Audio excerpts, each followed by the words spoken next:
대성에너지는 오늘 또 상한가를 갔습니다.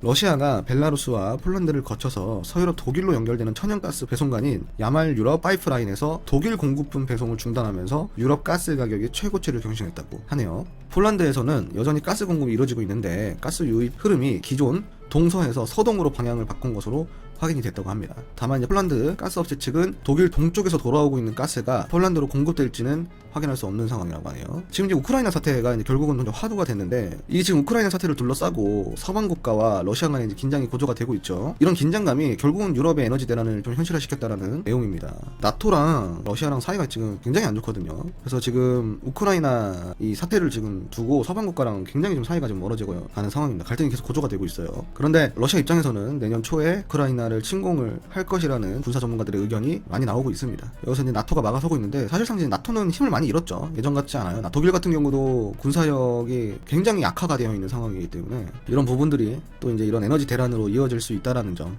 참고를 하시기 바랍니다. 그리고 제가 뭐라 그랬어요? GSE를 만약에 못 잡으신 분들은 뭐 관심 갖고 보라고 그랬어요? 대성에너지 관심 갖고 보라고 그랬죠.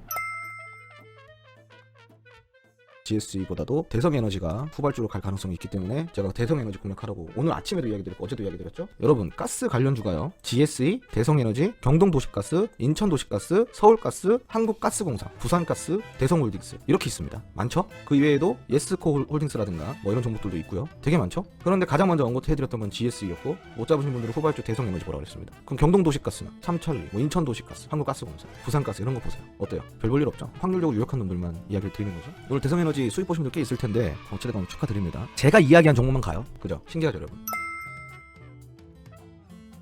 오늘 이제 대성에너지가 장중에 23%까지 급등을 보였다가 윗골이 달면서 좀 빠졌어요. 12%대 좀 종가 마감을 했는데, 거래량이 1,800만 주 정도 동반이 됐고 1,837만 주, 거래대금은 1,800억 정도 동반이 됐습니다. 분봉을 한번 볼까요? 분봉을 보면요, 30분봉 매집 분봉을 한번 보겠습니다. 상단에서 조금 매물 출회가 됐어요. 한마디로 차익 실현이 좀 나왔다는 얘기죠. 차익 실현이 좀 나왔지만 그동안에 있었던 이런 매집이 굉장히 좀 잘 돼 있는 종목이고 차트이기 때문에 적정 부근에서는 계속 지지를 받아주고 있습니다. 대략적으로 여기서 그리고 또 하단에서 이렇게 이제 지지를 좀 받쳐주고 있는 모습인데, 이 지지 구간과 이제 매집 구간을 좀 살펴보면은 굉장히 짱짱하다라는 것을 알 수가 있습니다. 그래서 앞으로 이 대성에너지 같은 경우는 상단에서 차익 실현 매물이 나왔지만 추가적인 상승률을 기대해봐도 될 것 같아요. 아무튼 뭐 대성에너지 같은 경우는 여러분들이 분할 매도로 충분히 챙겨 놓으셨기 때문에 남은 물량은 조금 여유롭게 볼 수가 있겠죠. 그 분할 매도는 항상 이렇게 내가 더 나은 전략을 만들어갈 수 있는 대안 중에 하나다. 그 훌륭한 전략을 잡을 수 있도록 도움을 주는 방법이다, 이렇게 생각하시면 좋을 것 같습니다. 내년 대선 직후 가스 전기요금 인상, 이제 오늘 아침에 이야기를 했던 건데, 오늘 이제 이게 장중에 좀 반응을 보였어요. 최근에 이제 유럽발 천연가스 가격이 급등세를 계속 유지하고 있고요. 그리고 이제 내년에는 전기요금 인상과 가스요금 조정안이 이제 확정이 되다 보니까 오늘 이 가스 관련주들, 전력 관련주들이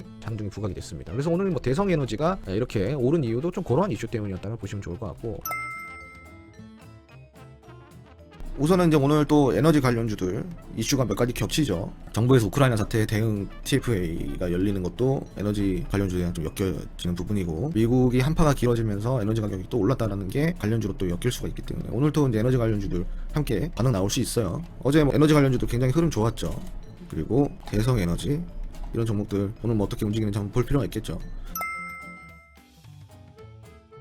GSE 이어서 대성에너지가 장 막판에 상한가까지 도달을 했고요. 오늘 거래량은 대성에너지 역대급 거래량이 좀 동반이 됐습니다. 거래량 뭐 훌륭합니다. 굉장한 거래량이고요. 이 종목도 전고점으로 뚫어줬죠. 아주 강하게 뚫어줬습니다. 대성에너지가 보유하고 있는 거래량 수급적인 부분에서 가장 많은 수급이 동반이 됐고 2,060만 주, 그리고 거래대금은 2,130억이 동반이 됐습니다. 지금 호가 물량도 매수대기 물량이 89만 5천 주로 아주 강력하게 좀 받쳐지고 있어요. 장중에 굉장히 좀 힘들어하다가 마지막에 좀 말아 올렸는데, 여러분 아시다시피 GSE나 대성에너지 같은 경우는 이 지정학적 리스크로 인해서 국제유가 급등 소식 때문에 상승이 계속 나오고 있습니다. 에너지 관련돼가지고. 브렌트유 선물이 장중 100달러를 돌파를 했고 2014년 이후 8년 만에 최고치라고 합니다. WTI 같은 경우도 우크라이나 불확실성 지수가 1.7%까지 올라갔다고 하고요. 텍사스 원유입니다. WTI는 90불 이상을 계속 유지를 하고 있어요. 저 오일 선물 시장을 봤는데 야간에 와 쭉쭉 올라가더라고요. 이거 좋아요. 그리고 대성에너지 마찬가지고요. 중앙에너비스 다 비슷비슷하네요. 조금 더 올라갈 것 같습니다. 대성에너지가 장중에 상한가까지 갔다가 28%로 마감했네요. 28.72%. 2,486만 주의 거래량이 나왔고요. 거래대금은 2,900억이 동반됐습니다. 최근에 있었던 수급 중에서는 가장 높은 수급이네요. 대성에너지는 오늘 또 상한가를 갔습니다.